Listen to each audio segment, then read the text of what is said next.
Download aplikasi Bekal Islam dan kunjungi web bekalislam.com.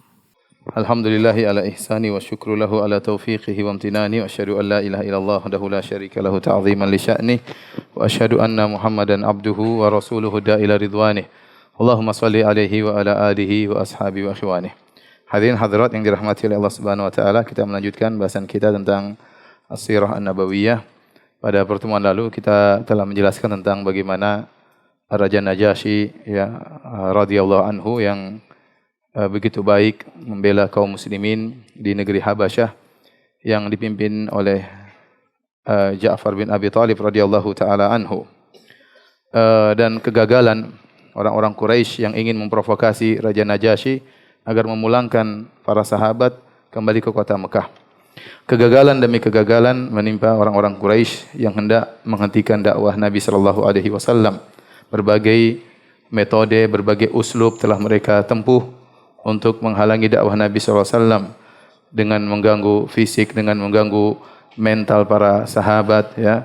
Kemudian juga mereka berusaha untuk merayu Abu Thalib, ya, akan tapi semuanya gagal. Bahkan kaum muslimin semakin bertambah dan semakin bertambah. Mereka melihat mulailah Islam tersebar di kabilah-kabilah. Kemudian mereka dikejutkan dengan Hamzah yang masuk Islam, paman Nabi SAW. Kemudian mereka dikejutkan pula dengan Umar bin Khattab yang masuk Islam. Oleh karenanya mereka akhirnya berkumpul dan bermusyawarah. Akhirnya mereka membuat makar, yaitu mereka hendak memboikot Nabi SAW dan mengisolasi Nabi SAW. Ya, mereka membuat kesepakatan. Kemudian mereka menulis kesepakatan tersebut di suatu kertas di mana mereka akan memboikot Bani Hashim dan Bani Abdul Muttalib, ya. Bani Hashim itu. Kita ulangi, kita ingatkan kembali, Nabi sallallahu alaihi wasallam namanya Muhammad bin Abdullah bin Abdul Muttalib bin Hashim bin Abdi Manaf bin Qusay bin Kilab dan seterusnya. Jadi semuanya Bani Hashim itu adalah Ahlul Bait. Semua Bani Hashim adalah Ahlul Bait. Ahlul Bait tidak terbatas kepada keturunan Nabi sallallahu alaihi wasallam saja, tetapi seluruh Bani Hashim adalah Ahlul Bait. Oleh karenanya terkadang kita dapati Ahlul Bait dari jalur cucu-cucu Nabi sallallahu alaihi wasallam, dan kita dapati juga Ahlul Bait dari jalur keturunan Al-Abbas bin Abdul Muttalib paman Nabi sallallahu alaihi wasallam. Maka mereka sepakat, orang-orang Quraisy selain dari Bani Hashim dan Bani Abdul Muttalib, mereka bersepakat untuk memboikot Bani Hashim dan Bani Abdul Muttalib. Yaitu kesepakatan tersebut yaitu tidak boleh menikahkan dari seorang pun dari Bani Hashim dan Abdul Muttalib. Dan juga kalau mereka ada yang melamar maka tidak boleh diterima lamarannya. Kemudian tidak boleh berjualan sesuatu pun kepada Bani Hashim dan kepada Bani Abdul Muttalib. Demikian juga, ya, tidak boleh membeli sesuatu pun dari Bani Hashim dan Bani Abdul Muttalib. Ya, kemudian tidak boleh duduk-duduk bersama mereka. Tidak boleh bercampur dengan mereka. Tidak boleh mengucapkan salam kepada mereka, ya. Dengan syarat ini semua akan digagalkan jika mereka menyerahkan Rasulullah sallallahu alaihi wasallam. Demikian pemboikotan yang mereka lakukan karena mereka sudah gagal dalam segala metode yang mereka tempuh. Akhirnya mereka berkumpul dan mereka sepakat, mereka tulis suatu lembaran, kemudian mereka tempelkan atau mereka gantung lembaran kesepakatan mereka tersebut, ya, yang tertera mereka letakkan dalam Ka'bah, ya, mereka gantungan dalam Ka'bah, ya. Disebutkan penulis yang menulis perjanjian tersebut namanya Mansur bin Ikrimah, ya, bin Amir bin Hashim bin Abdi Manaf dari Bani Abdiddar, ya. Kemudian disebutkan juga dalam sebagian riwayat, ya, bahwasanya orang ini akhirnya lumpuh kedua atau lumpuh tangannya karena didoakan oleh Nabi sallallahu alaihi wasallam. Tatkala Abu Thalib paman Nabi melihat orang-orang Quraisy sudah bersatu padu untuk mencelakakan ponakannya Muhammad sallallahu alaihi wasallam, maka dia pun berkeliling kepada Bani Hashim, kepada Bani Abdul Muttalib. Kemudian dia menyuruh agar Bani Hashim dan Abdul Muttalib bersatu padu untuk membela Muhammad sallallahu alaihi wasallam. Ya. Dan mereka semua sepakat karena mereka dan kesepakatan tersebut baik Bani Hashim yang sudah Islam maupun yang masih kafir. Yang masih kafir ikut membela karena hamiyah, yaitu karena membela kesukuan. Ini Muhammad dari suku kita. Bagaimana kabilah-kabilah yang lain ingin membunuh Muhammad? Bagaimana kabilah-kabilah yang lain ingin merendahkan Muhammad? Maka karena fanatik kesukuan, akhirnya seluruh Bani Hashim dan seluruh Bani Abdul Muttalib membela Muhammad sallallahu alaihi wasallam. Seluruhnya karena fanatik terhadap suku. Kecuali satu yang tidak membela Muhammad, yaitu siapa? Abu Lahab. Abu Lahab juga paman Nabi dari Banu Abdul Muttalib. Kemudian akhirnya mereka semua berkumpul dan mereka tinggal di suatu tempat namanya Syi'ib Abi Talib. Syi'ib Abi Talib. Syi'ib itu suatu tempat seperti suatu jalan di antara dua bukit atau dua gunung yang dijadikan tempat tinggal.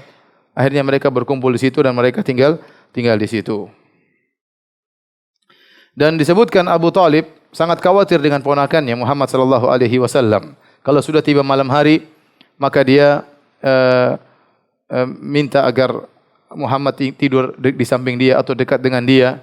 Dia khawatir kalau ada serangan tiba-tiba malam hari kepada ponakannya Muhammad sallallahu alaihi wasallam. Demikian juga terkadang kalau sudah tiba malam hari, maka Abu Talib menyuruh Nabi sallallahu alaihi wasallam tidur di salah satu tempat tidur dari saudara-saudaranya. Adapun saudara yang tersebut tidur di tempat tidurnya Rasulullah sallallahu alaihi wasallam, menjaga-jaga jangan sampai ada serangan di malam hari. Mulailah berjalan pemboikotan dan ini sangat berpengaruh bagi Bani Hashim, ya. Mereka menghadapi kesulitan yang sangat berat, ya, kesulitan yang sangat berat. Dan ini berlangsung selama 3 tahun, ya. Sehingga akhirnya tidak ada makanan yang sampai kepada mereka. Ada orang datang jualan, ya, tidak bisa mereka beli dari orang-orang tersebut. Kenapa? Dihalangi oleh orang-orang Quraisy. Bahkan ada pedagang yang datang dari luar ingin berjualan kepada Bani Hashim dan Bani Abdul Muttalib, maka datang Abu Lahab. Abu Lahab berkata, "Qalu ala ashabi Muhammadin la yudriku ma'akum syai'an wa ana adfa' lakum adha'afan mudha'afah." Kata Abu Lahab kepada para pedagang, naikkan harga barang kalian kepada pengikut Muhammad. Naikkan barang kalian supaya mereka tidak bisa beli sesuatu pun dari kalian. Nanti kalau mereka tidak beli, saya yang beli. Saya akan beri keuntungan bagi kalian, keuntungan yang berlipat ganda. Akhirnya sebagian dari Bani Hashim dan Bani Abdul Muttalib tatkala ingin beli barang, ternyata mereka dapati harga barang terlalu mahal. Sehingga mereka tidak mampu untuk beli barang-barang tersebut, tidak mau beli makanan, akhirnya mereka pulang, bertemu dengan anak-anak mereka dan keluarga mereka, sementara anak-anak mereka yatadagaun, yaitu menangis karena kelaparan. Tidak ada suatu pun yang bisa mereka berikan kepada anak-anak mereka. Karena para pedagang telah diblok oleh siapa? Abu Lahab. Sampai terdengar tangisan anak-anak di balik Syi'ab, di balik bukit, terdengar tangisan-tangisan anak-anak dari Bani Hashim dan anak-anak dari Bani Abdul Muttalib. Akhirnya mereka terpaksa makan daun-daun pohon dan juga mereka terpaksa makan kulit-kulit, ya. Mereka makan kulit dikeringkan, mereka makan sampai di antara mereka akhirnya ada yang meninggal tidak kuat berhadapan dengan kondisi demikian. Abu Nuaim dalam Hilyah, ya, meriwayatkan dari Sa'ad bin Abi Waqqas radhiyallahu anhu. Beliau berkata, "Kharajtu minal lail abul." Ya. Suatu hari aku keluar, dia bersama dalam Syi'ab, terkepung terisolir dalam Syi'ab tersebut, tempat tersebut, maka suatu hari dia keluar, dia hendak buang air kecil. Wa idza ana asma'u biqaqatin tahta bauli. Waktu saya kencing, tiba-tiba saya dengar air kencing saya mengenai sesuatu berbunyi tak tak tak. Fa idza qit'atu jildin ba'ir. Ternyata saya mengencingi tulang kulit onta. Fa akhadhtuha. Ini rupanya makanan. Fa ghasaltuha, aku ambil lalu aku cuci, ya, kulit tersebut. Tsumma akhraqtuha, kemudian aku bakar kulit tersebut. Setelah kering, tsumma radadtuha, kemudian aku hancurkan. Kemudian wa safaftuha bil ma, kemudian saya campur dengan air. Wa syaribtu 'alaiha minal ma fa qawitu biha thalathan. Saya campur dengan air, yang penting air ada rasa kuah kulit yang sudah kering dan saya bisa bertahan sampai tiga hari. Ini gambaran bagaimana sulitnya mendapatkan makanan selama 3 tahun tersebut. Sampai kulit yang bekas terkena air kencing harus dia ambil karena tidak ada lagi makanan.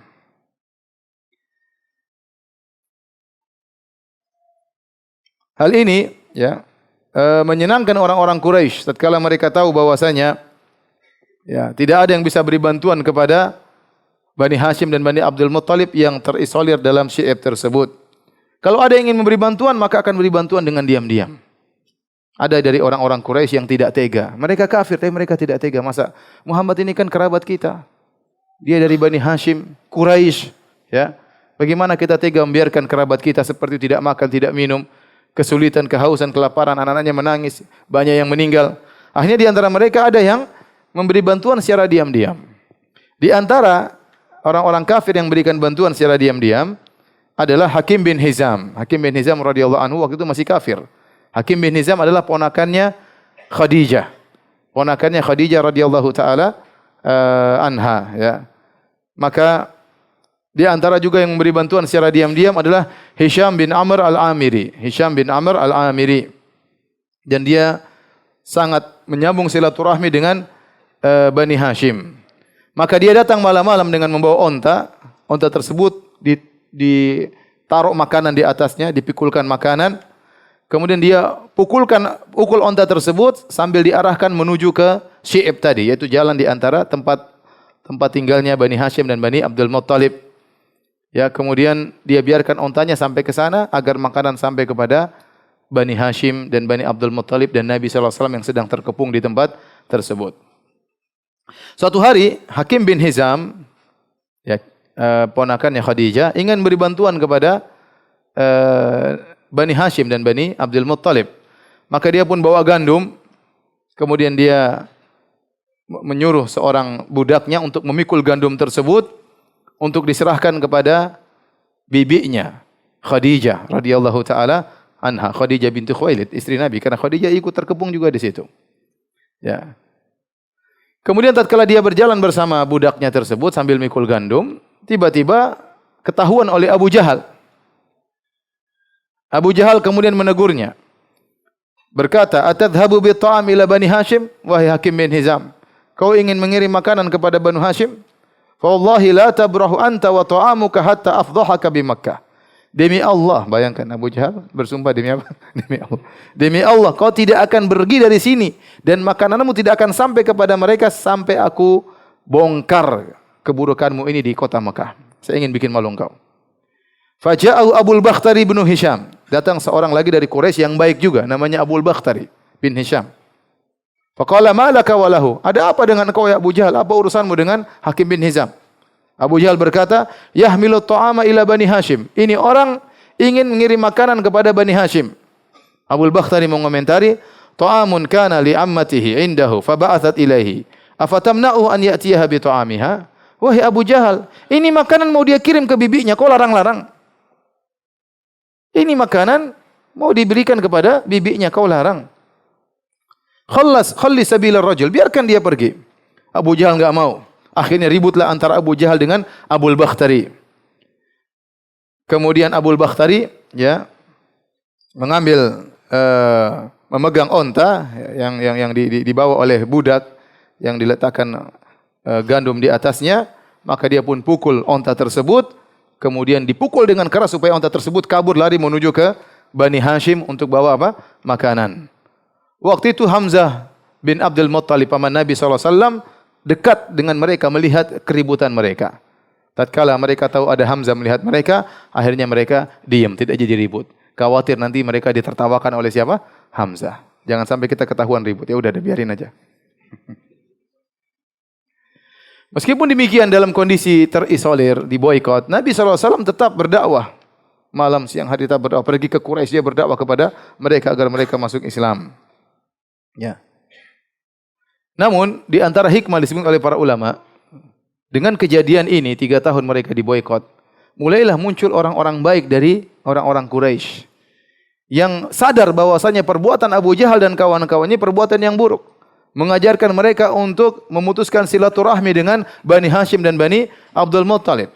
Padahal Bani Hashim, Bani Abdul Muttalib adalah Quraisy yang memiliki nasab yang tinggi, bukan sembarang Quraisy, tapi Quraisy yang memiliki nasab yang tinggi. Sehingga sadar dalam diri mereka bahwa ini adalah keburukan. Di masa pemboikotan tersebut, lahirlah Habrul Ummah, ya, yang dikenal dengan orang alimnya, ya kaum muslimin, umat ini yang dikenal dengan ahli tafsir, dialah Ibnu Abbas radhiyallahu taala anhuma. Jadi Ibnu Abbas lahir di tatkala masa pemboikotan tersebut. Imamnya para ahli tafsir. Dan Ibnu Abbas adalah seorang yang dikenal, ya, dia adalah sepupunya Nabi sallallahu alaihi wasallam, Abdullah bin Abbas, karena Abbas bin Abdul Muttalib paman Nabi.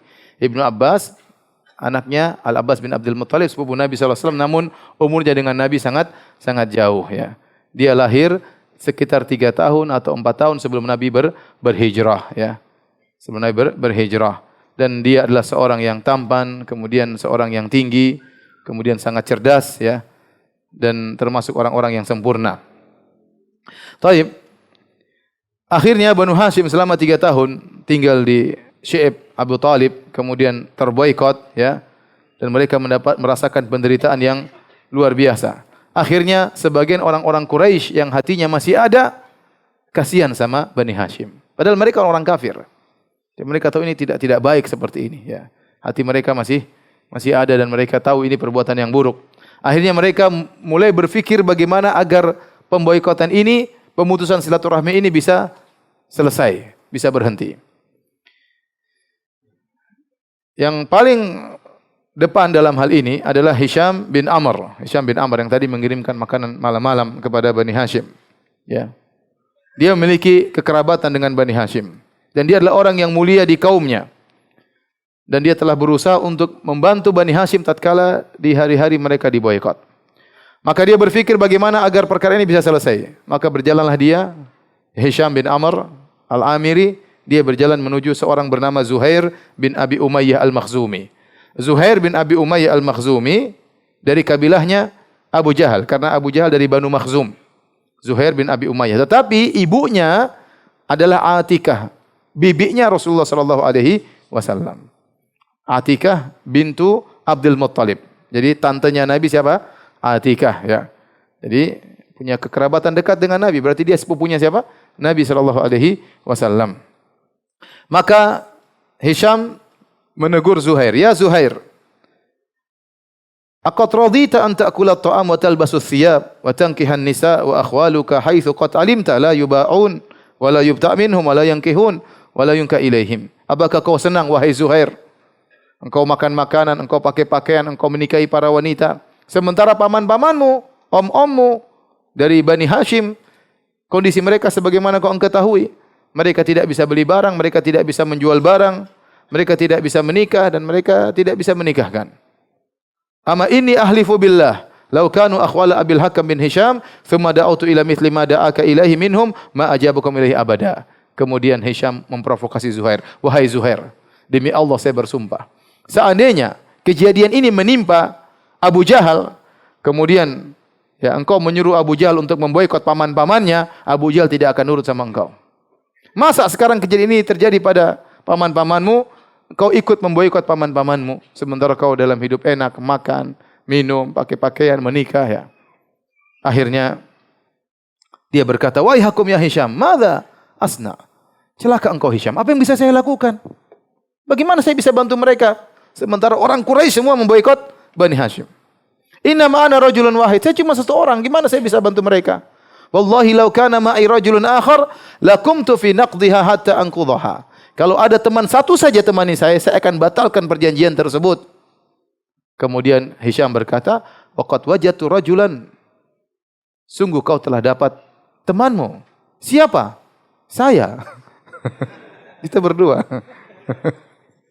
Kata Zuhair, "Ibghina rajulan thalithan." Belum. Cari yang orang ketiga. Cari orang ketiga. Maka akhirnya ya Hisham pergi menuju Mut'im bin Adi, orang yang baik juga. Maka dia berkata, "Wahai Mut'im, apakah kau senang? Dua suku, Bani Hashim, Bani Abdul Muttalib binasa. Dari Bani Abdul Manaf binasa. Sementara engkau melihat tersebut, kau menyaksikannya dan kau setuju dengan kebinasaan mereka." Ya. Kemudian sama dia berkata, "Wahai Haka, famadza asna?" Celaka engkau, apa yang bisa aku lakukan? Inna ma'ana rajulun wahid, saya cuma sendiri. Kemudian kata Hisham, "Qad wajadtu tsaniyan." Kau sudah mendapati orang kedua. Siapa? Saya, orang kedua. Ibghina tsalitsan, cari orang ketiga. Ada orang ketiga. Siapa? Zuhair bin Abi Umayyah. Kita bertiga. Kata dia, ibghina rabi'an. Cari orang keempat. Berangkatlah Hisham. Hisham ni yang otaknya dia, Hisham bin Amr al-Amiri. Maka dia berjalan menuju Abul Bakhtari bin Hisham. Maka dia berkata sebagaimana yang dia katakan kepada kedua orang sebelumnya. Kemudian Abul Bakhtari berkata, "Hal min ahadin yu'inu ala hadha?" Apakah ada orang bisa bantu kita dalam urusan ini? Maka Hisham berkata, "Ada Zuhair bin Abi Umayyah, Mut'im bin Adi dan saya juga bersamamu, kita 4 orang." Kata Abul Bakhtari, "Ibghina khamisan." Cari orang kelima. Maka Hisham pergi ke Zam'ah bin al-Aswad bin al-Muttalib. Maka dia pun menyampaikan hal ini. Dia ingatkan tentang kekerabatan, tentang Bani Hashim Quraisy, kita harus menolong mereka. Maka dia berkata, apakah ada yang bantu kita dalam urusan ini? Maka dia sebutkan kita sudah berlima. Ya. Kita sudah berlima. Akhirnya mereka bersepakat suatu tempat namanya Al-Hujun di pinggiran kota Mekah. Kemudian mereka sudah sepakat untuk bikin provokasi besok agar perjanjian ini bisa digagalkan. Ya. Kemudian kata Zuhair, "Ana abda'ukum fa akunu awwala man yatakallam." Saya yang pertama kali ngomong besok. Ya. Tatkala tiba besok hari, 5 orang ini jalan menuju Masjidil Haram. Dan kita tahu, sering saya sampaikan, Abu Jahal nongkrongnya di mana? Di Masjidil Haram. Nongkrongnya di Masjidil Haram. Kemudian Zuhair bin Abi Umayyah, dia datang dengan pakaian indah, dengan hullah pakaian. Kemudian dia tawaf di Ka'bah. Mereka ini musyrikin semua. Kita sudah sering sampaikan bahwasanya orang musyrikin mereka juga tawaf dan mereka juga apa? Haji. Maka Zuhair bin Abi Umayyah dia pun tawaf 7 putaran. Setelah itu dia balik menghadap Abu Jahal dan teman-temannya. Kemudian dia berkata, "Ya ahla Makkah, wahai penduduk Makkah, anakulu ta'am wa nalbasu thiyab wa Banu Hashim halka." Apakah kita makan makanan, kita pakai pakaian senang-senang sementara Banu Hashim kerabat kita binasa? La yuba'un wa la yubta' minhum. Mereka tidak bisa beli barang dan mereka tidak bisa menjual barang. Wallahi la aqudu hatta tushaqqa hadhihi sahifatul qati'atul zalimah. Aku tidak akan duduk sampai kertas kesepakatan itu yang zalim, yang pemutus silaturahmi dirobek. Abu Jahal komentar langsung. Dan dia berada di ujung masjid, dia berkata, "Kadzabta wallahi la tushaq." Demi Allah, kau berdusta. Ya, Masya Allah. Dia bilang apa? Demi Allah. Itu perjanjian tidak akan dirobek. Mereka sudah rencana dari awal. Pokoknya satu ngomong. Abu Jahal mau diserang, ya, dadakan. Waktu Abu Jahal komentar, maka Zam'ah bin Aswad, orang kelima dari 5 orang tersebut, komentar, "Anta wallahi akdzab." Engkau lebih pendusta ya Abu Jahal. "Ma radina kitabaha haitsu kutibat." Kami sesungguhnya tidak ridha dengan tulisan tersebut, dengan perjanjian tersebut. Zam'ah komentar, Abul Bakhtari komentar, "Shadaqa Zam'ah." Zam'ah benar. Kami tidak ridha dengan tulisan tersebut. Mut'im bin Adi komentar lagi. "Benar, kalian berdua benar." Yang dusta yang mengingkari hal ini. Ya. Kemudian ya Hisham bin Amr kemudian komentar juga. Abu Jahal pintar. Dia berkata, "Hadza amrun qudhiya bil lail tushuwiru fihi fi ghairi hadzal makan." Ini sudah direncanakan ini. Tadi malam mereka sudah musyawarah, ini rencana sebenarnya Abu Jahal. Abu Jahal orangnya apa? Cerdas, goblok ya. Taib. Kemudian Rasulullah SAW menyampaikan kepada pamannya Abu Talib. Allah telah memberikan kabar gaib kepada Nabi SAW bahwasanya Allah telah mengirim al-aradah, yaitu rayap, ke dalam Ka'bah, kemudian memakan perjanjian tersebut, dimakan oleh rayap. Semuanya robek kecuali tersisa kalimat-kalimat Allah Subhanahu wa taala. Bismillah misalnya, yang lainnya dimakan oleh rayap. Kemudian ya Abu Talib berkata, ya, "Na'am, ya. Ma kadzabtani." Kau tidak pernah berdusta kepadaku wahai Muhammad. Maka berangkatlah Abu Talib dengan sekelompok jamaah dari Bani Abdul Muttalib sampai mereka datang ke Masjidil Haram. Kemudian mereka melihat orang-orang Quraisy dan orang Quraisy menyangka mereka sudah sangat kepayahan sehingga keluar dari tempat mereka, syi'ab mereka untuk menyerahkan Muhammad sallallahu alaihi wasallam. Namun persangkaan mereka salah. Abu Talib berbicara, ya. "Wahai kaum Quraisy, telah terjadi perkara antara kami dengan kalian.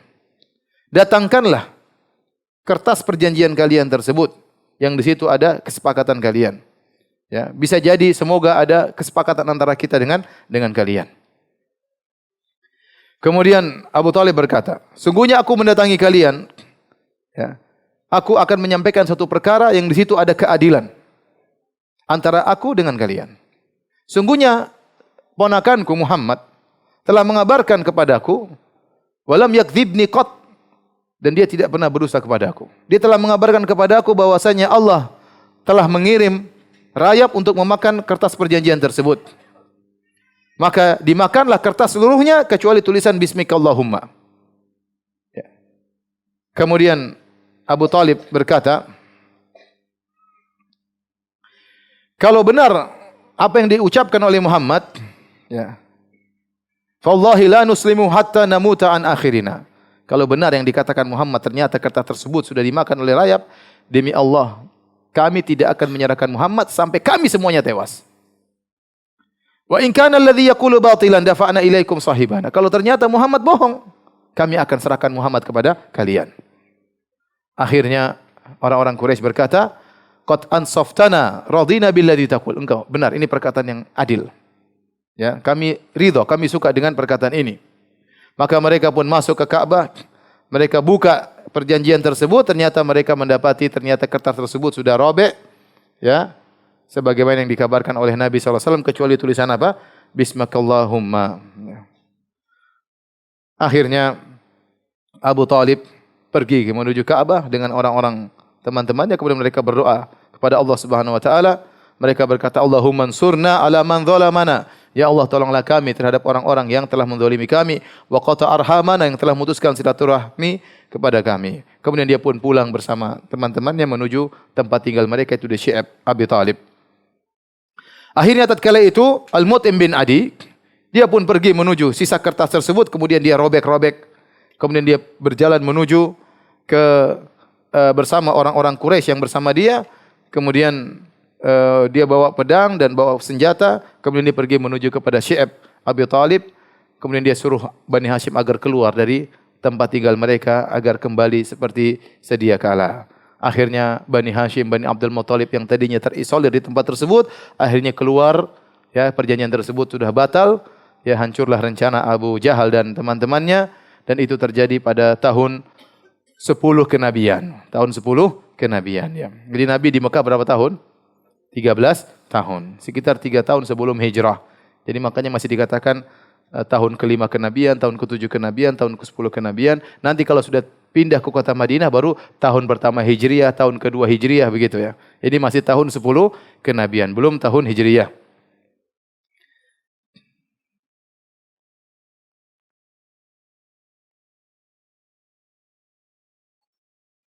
Taib, hadirin dan hadirat yang dirahmati oleh Subhanahu wa taala.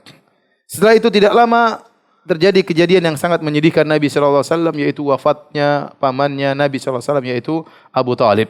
Abu Talib meninggal dunia. Dan wafatnya Abu Talib sebagaimana tadi kita isyaratkan, yaitu tidak lama setelah mereka keluar dari tempat yang mereka diboykot, yaitu di akhir dari tahun 10 kenabian. Sekitar 3 tahun sebelum hijrah. Tatkala beliau meninggal, umur beliau 87 tahun. Abu Talib umurnya 87 tahun. Tatkala Abu Talib akan meninggal dunia, maka Nabi datang menjenguk pamannya, Abu Talib. Ya. Ternyata sudah ada yang menjenguk Abu Talib sebelum Nabi SAW, yaitu Abu Jahal dan Abdullah bin Abi Umayyah. Fi nafarin min Quraisy, dan beberapa orang Quraisy. Mereka ternyata sudah lebih dahulu menjenguk Abu Talib. Akhirnya Nabi SAW mendakwai pamannya. Siapa tahu di ujung kehidupannya dia masuk Islam. Maka Nabi berkata, ya ammi, qul la ilaha illallah kalimatan uhajju laka biha indallah. Wahai pamanku, ucapkan la ilaha illallah, suatu kalimat yang aku akan bela engkau di sisi Allah Subhanahu wa taala. Dalam riwayat yang lain kata Nabi SAW, qul la ilaha illallah asyhadu laka biha yaumal qiyamah. Ya pamanku, ucapkanlah kalimat la ilaha illallah, aku akan bersaksi untukmu pada hari kiamat kelak. Ternyata Nabi mendakwahi, Nabi menceramahin Abu Talib, ternyata Abu Jahal juga ceramah. Ya. Abu Jahal berkata, atarghabu an millati Abdul Muttalib? wahai Abu Talib, kau benci dengan agama bapakmu. Subhanallah, Abu Talib mengerti ya, bahwasanya hujah yang paling kuat agar menjadikan Abu Talib bertahan dalam kesyirikan adalah apa? Ta'assub fanatik kepada ya tradisi. Seakan-akan Abu Jahal berkata, wahai Abu Talib, kalau kau ikut agama Muhammad, berarti kau telah meninggalkan agama nenek moyangmu. Kau telah benci kepada agama bapakmu. Jadi benar-benar Abu Talib memilih perkataan yang benar-benar provokatif. Dia berkata, dia tidak mengatakan, apakah kau tinggalkan agama bapakmu? Tidak. Dia mengatakan, apakah kau benci dengan agama bapakmu? Subhanallah. Lihat, Abu Jahal pintar atau tidak? Pintar goblok. Lihat, dia tidak mengatakan, apakah kau keluar dari agama bapakmu? Ini masih ringan. Tapi dia memilih kata yang sangat provokatif. Dia berkata, atarghabu an millati Abdul Muttalib, apakah kau benci dengan agama bapakmu? Seakan-akan konsekuensi dari kalau kau ikut agama Muhammad berarti kau benci dengan agama bapakmu, dan berat bagi Abu Talib. Namun Nabi tidak putus asa, Nabi ulangi lagi. Ya ammi, qul la ilaha illallah kalimatan wahajulaka bi indallah. Wahai pamanku, ucapkanlah la ilaha illallah, kalimat yang aku akan bela engkau di sisi Allah. Aku akan bersaksi, asyhadu laka yaumal qiyamah. Aku akan bersaksi membelamu pada hari kiamat kelak. Dalam riwayat yang lain dalam Sahih Muslim, ya, Abu Talib berkata, laula an tu'ayyirani Quraisy yaqulun inna ma hamalahu ala dzalika al-jaza' la aqrartu biha ainak. Abu Talib berkata, wahai Muhammad, wahai ponakanku, kalau tidak aku khawatir orang-orang Quraisy akan mengejekku, mengatakan bahwasanya ya, Abu Talib itu masuk Islam karena takut, karena apa ya? Tentu aku akan membahagiakan engkau. Tapi dia tidak mau mengucapkan apa? La ilaha illallah.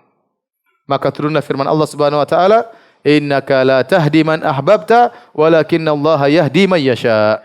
Sungguhnya engkau Muhammad tidak bisa beri hidayah kepada orang yang kau cintai, tetapi Allah memberi hidayah kepada yang Dia kehendaki. Kemudian Abu Talib pun meninggal dunia, fa aba an yaqula la ilaha illallah. Dia enggan mengucapkan apa? La ilaha illallah. Di sini antum tahu wahai hadirin hadirat, bahwasanya hidayah itu sangat mahal.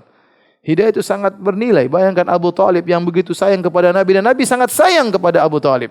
Sampai Allah mengatakan, innaka la tahdi man ahbabta. Kau tidak bisa beri petunjuk kepada orang yang kau cintai. Maka ini jelas bagaimana kadar kecintaan Nabi kepada Abu Talib. Namun meskipun itu orang yang sangat dia cintai, ternyata Nabi tidak bisa beri hidayah kepada Abu Talib. Sebagaimana Nabi-Nabi sebelumnya. Bagaimana Ibrahim alaihissalam begitu sayang kepada bapaknya, Azar. Ternyata bapaknya tidak bisa dapat hidayah. Padahal Nabi Ibrahim begitu lembut, ya, menegur bapaknya. Ya abati, wahai ayahanda, wahai ayahanda. Namun ayahanda tidak mau beriman. Lihatlah bagaimana Nabi Nuh alaihissalam. Begitu sayang kepada anaknya, begitu sayang kepada istrinya. Ternyata mereka tidak bisa dapat hidayah.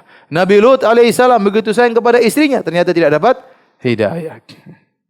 Sebaliknya, ya, sebaliknya istri Fir'aun, suaminya lebih hebat daripada Abu Jahal. Suaminya Fir'aun, ya, orang paling bejat di alam semesta, begitu bengis, begitu bejat, begitu kufur, ngaku sebagai Tuhan, ternyata istrinya dapat apa? Hidayah. Hidayah urusan siapa? Allah. Kita hanya bisa berdoa, tapi keputusan di tangan Allah Subhanahu wa taala. Ya. Jadi antum ini ya bersyukur kepada Allah. Lahir-lahir tahu-tahu sudah Islam. Alhamdulillah, ya. Sudah, ya.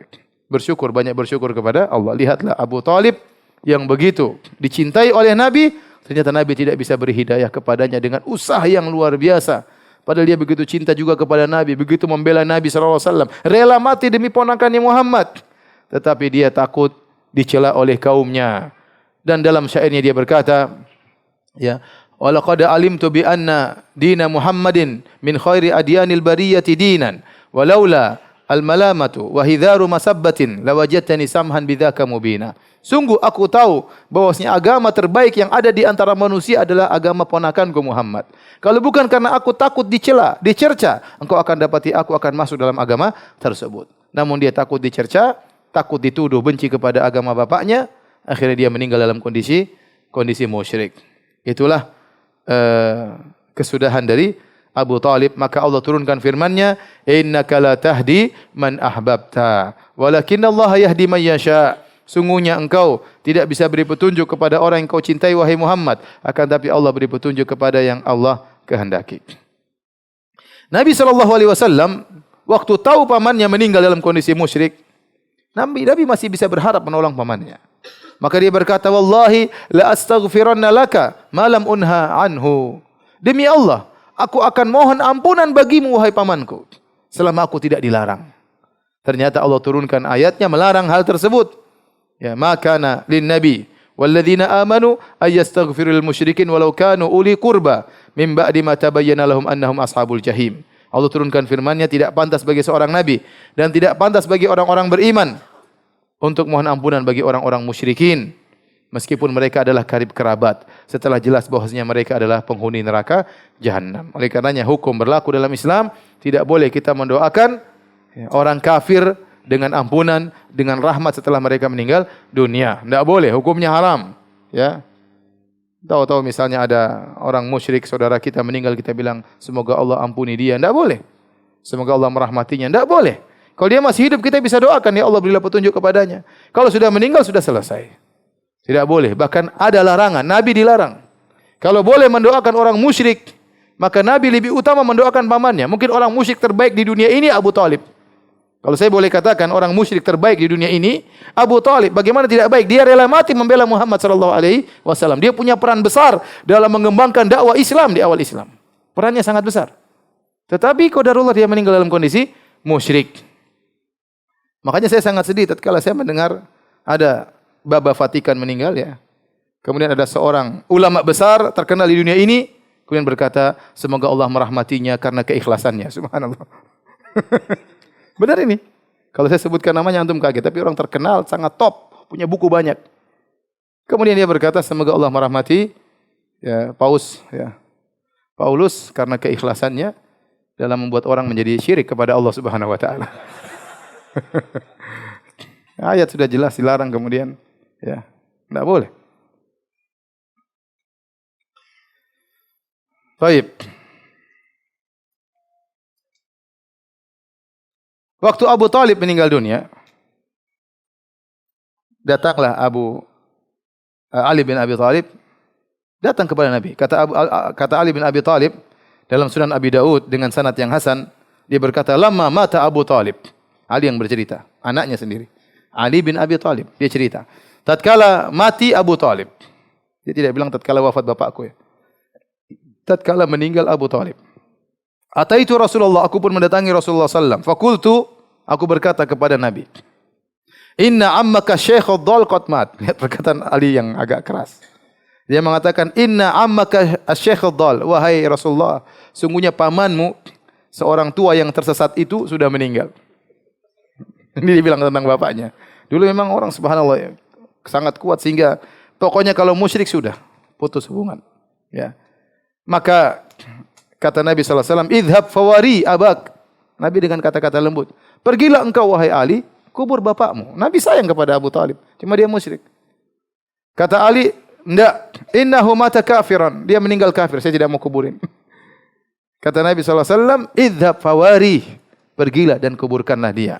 Tsumma la tuhditsanna syai'an hatta ta'tiyani, dan jangan bikin macam-macam. Kuburkan terus datang kepadaku. Kata Ali bin Abi Talib, "Fawaraituhu tsumma ji'tuhu."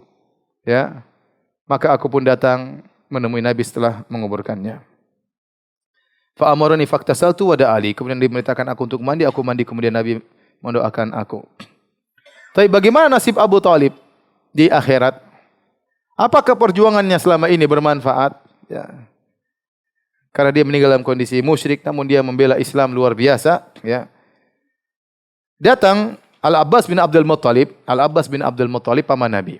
Paman Nabi berarti saudaranya Abu Talib. Abu Talib juga pamannya Nabi. Saya ulangi, waktu Nabi berdakwah, yang hidup, yang di antara yang masih hidup di antara paman Nabi 4 orang. Paman Nabi, bapaknya Nabi 10 bersaudara. 10 bersaudara laki-laki. Perempuan ada 4 atau 5, saya lupa. Jadi anaknya Abdul Muttalib itu sekitar 14 atau 15. Sekitar gitu. Yang 10 laki-laki semua. 10 laki-laki. Namun paman-paman Nabi ini tatkala Nabi berdakwah, tatkala diperintahkan untuk berdakwah, semuanya sudah meninggal kecuali tinggal 4 orang. 4 orang tersebut Abu Lahab, Abu Talib, Hamzah dan Al-Abbas. Ya. 2 orang meninggal dalam kondisi kafir. Abu Lahab meninggal dalam kondisi kafir, menyerang Nabi sallallahu alaihi wasallam. Abu Talib meninggal dalam kondisi kafir, membela Nabi sallallahu alaihi wasallam. Adapun Hamzah dan Al-Abbas masuk Islam. Ini semua paman Nabi. Tatkala di zaman-zaman kemudian, di hari-hari kemudian, Al-Abbas, paman Nabi, ingat tentang saudaranya Abu Talib. Maka dia datang kepada Nabi, dia berkata, "Ma aghnaita an ammika, fa wallahi kana yahutuka wa yaghdhabu laka." Wahai Rasulullah, apa yang kau bantu kepada pamanmu, Abu Talib? Bukankah dia dahulu melindungimu? Bukankah dia dulu marah karena membelamu? Nabi mengatakan, saya punya jasa di akhirat bagi dia. Kata Nabi, huwa fi dahdahin min nar.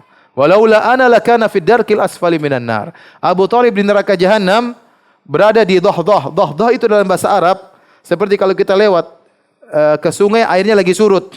Airnya lagi surut sehingga kita melangkahkan kaki, ada percikan-percikan air, ada airnya tapi tidak sampai ke mata kaki. Itu namanya dalam bahasa Arab dahdah. Artinya apa? Pamanku Abu Talib terkena azab neraka jahanam tapi cuma di bagian bawah.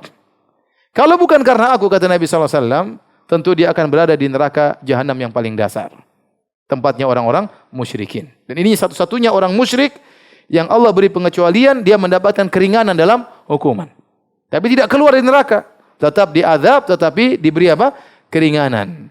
Sebagai bentuk penghormatan kepada Nabi SAW.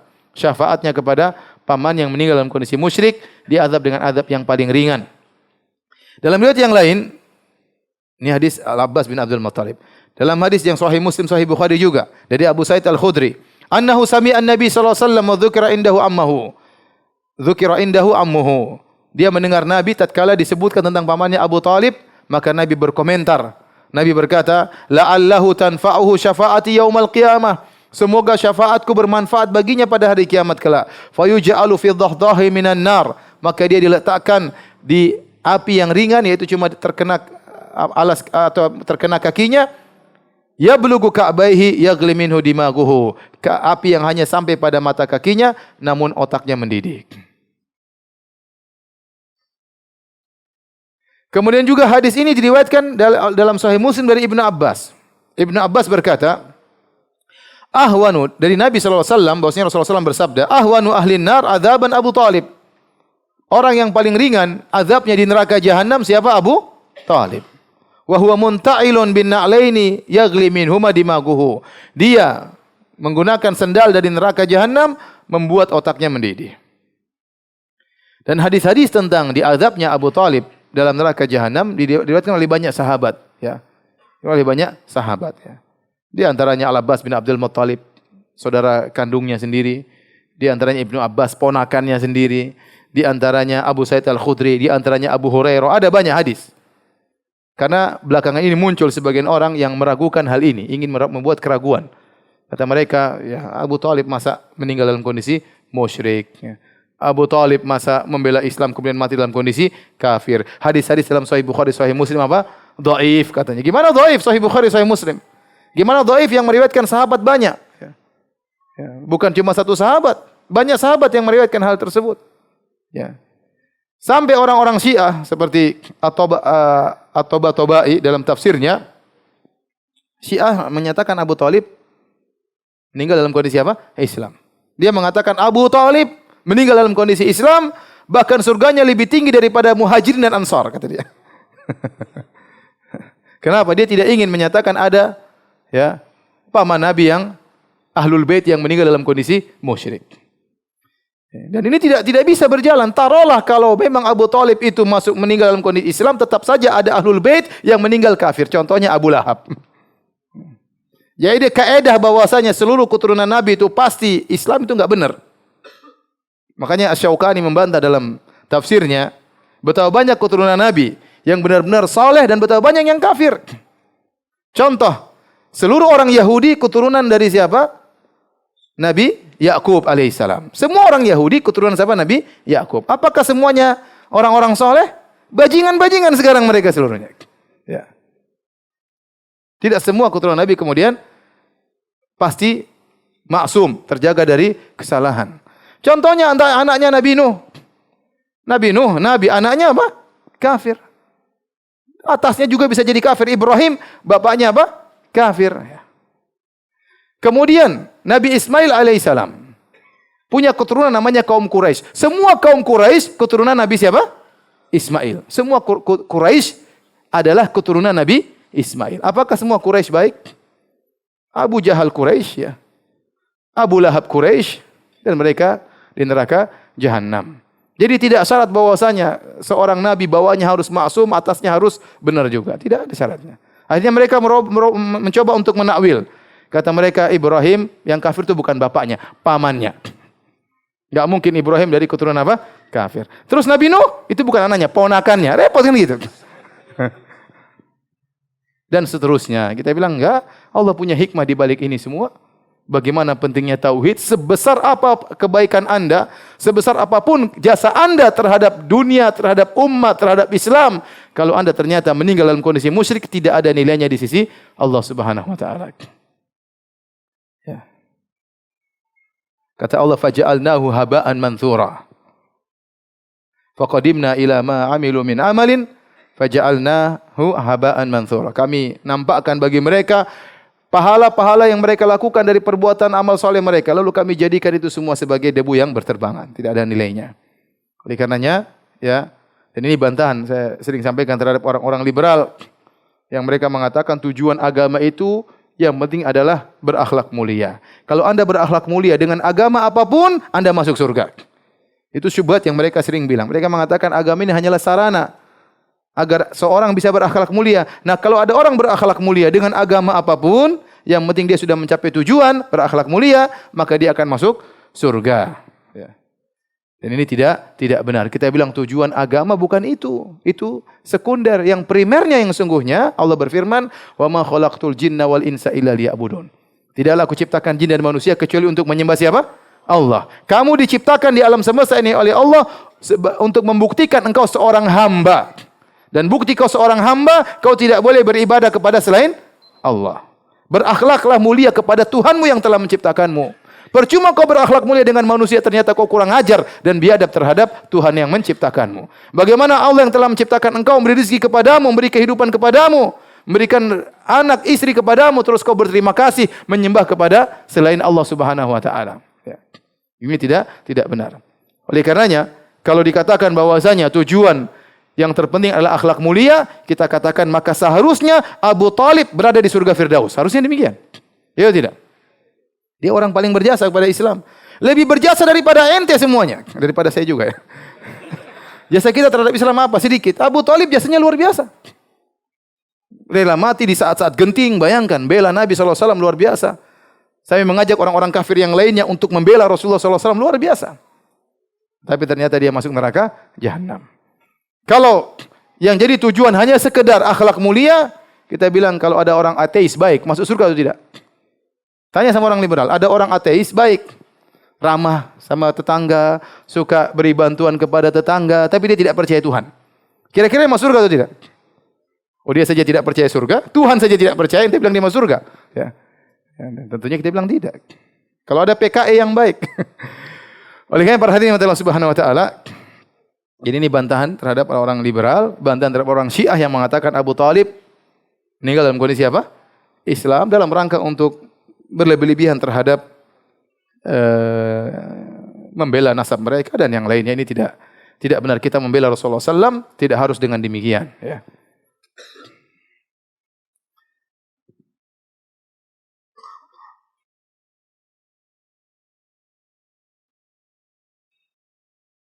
Baik, selanjutnya kita akan bahas tentang peristiwa berikut tentang wafatnya Khadijah radhiyallahu taala anha, tapi insyaallah kita waktunya sudah habis, kita lanjutkan pada pertemuan berikutnya insyaallah taala.